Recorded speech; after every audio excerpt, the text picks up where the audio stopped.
So I'm Dr. Rohini.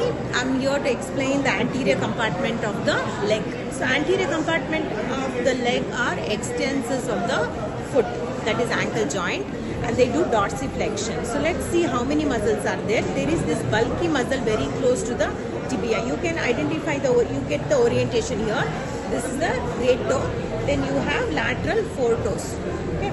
So this first one is called the tibialis anterior. This is the tibialis anterior, which is coming from the lateral condyle of the tibia. It is also coming from the interosseous membrane, and you can see that this tibialis anterior goes to the base of the first metatarsal, and it also goes to the medial cuneiform bone.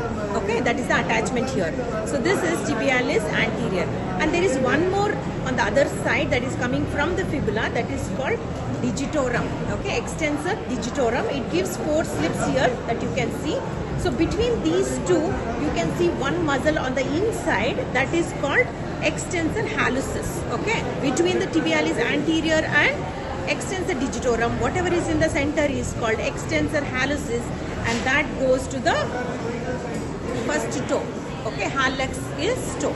So that helps in extension of the toe, like in dorsiflexion. So tibialis anterior here is the one which does all the actions, like it does dorsiflexion, it maintains the medial arch, and it also helps in movement of the ankle joint, and it also helps in inversion of the foot. So that is the action of this one. And digitorum here, you can see the slips of the digitorum. But next to that, interesting thing is there is one more slip that you can see that is coming from a muscle that arises from the digitorum. Okay, that is called peroneus tertius. It is not present in all of them. It is present in only few of them. That is going to the 5th metatarsal. Okay, so this is the one that is last slip. These are of the extensor digitorum. This one is extensor hallucis, and this one is of tibialis anterior. So all these are extensors of the leg, and they are supplied by deep peroneal nerve, which is the branch from common peroneal, and the root value of that is L5 to S1. Okay, so that is the action of these muscles.